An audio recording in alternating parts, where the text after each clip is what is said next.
Hey guys, in this video I want to go over the bows.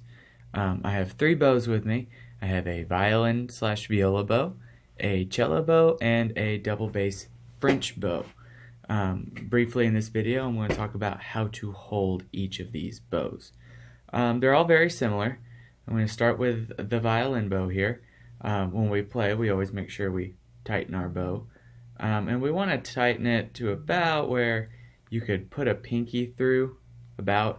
Remember, we don't touch the bow hair. The oils on our fingers will destroy the bow. Touch the wood all you want, but try and get it to where it's got kind of a curve, but not too much of a curve. So, the way we hold the bow, we like to use the fisherman method. The fisherman method is your hand is a fisherman and a dog. We'll get to that. And this is the dock. So for violins and violas, you have the dock, and you take your fisherman. Your fisherman sits on the dock. Now, his fishing pole has to be in the water. He doesn't want it to be right next to him because the fish might catch on. So it's kind of sitting out. He's leaning over, just waiting for something to bite. And now he's got a little dog. And the violin viola little dog is a tiny little thing. It's like a little poodle or a little corgi. It's something small. And it likes to sit up right on the dock, right up next to him, being all perky and happy and ready to go. Now, the fisherman's looking nice, but where's the fish?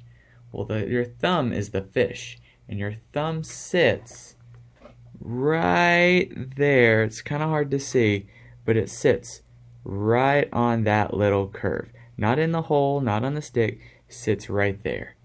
And now it's super important that your fish has a little grin to it. It's kind of hard to tell on the camera, but you have to make sure your thumb is bent. Not this. This is bad. This.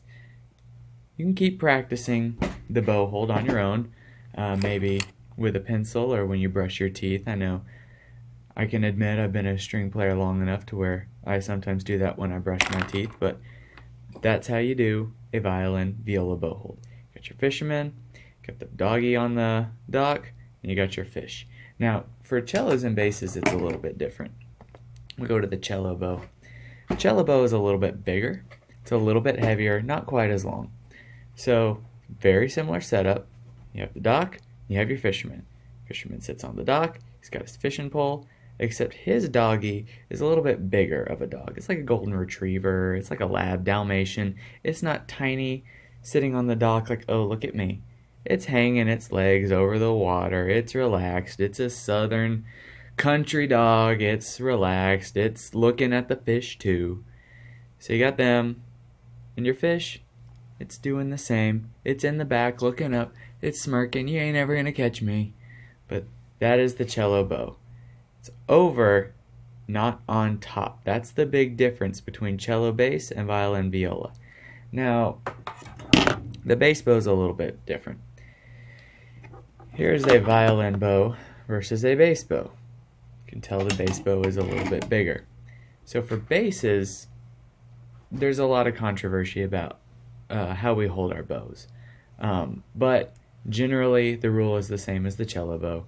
We take our hand and we throw it over. But with the bass bow, we don't necessarily have to bend our thumb like violins and violas. This is kind of a new thing. Basses kind of can flatten their thumb. With the bows being so much heavier, we want to get as much support as possible. The bent thumb doesn't provide as much support when dealing with a heavy bow. So bass players, fisherman with his doggy, he's got like a Great Dane dog, hanging his feet over, but the thumb behind not necessarily bent. Not curved inward, but not necessarily bent. And that is how you hold a bass bow. You can keep practicing this. There's plenty of exercises. You can spider crawl up the bow. It's tricky. Spider crawl up while keeping your hand shape. And maybe try coming back down. I'm not going to embarrass myself right now, but that's all I have for you guys. Keep practicing. Our bow holds never go away. Once you got it, you got it, but a bad bow hold can mess up your playing forever. It's easier to keep practicing to get a good bow hold than to get a bad one and to try and fix it. That's all for today. Happy practicing.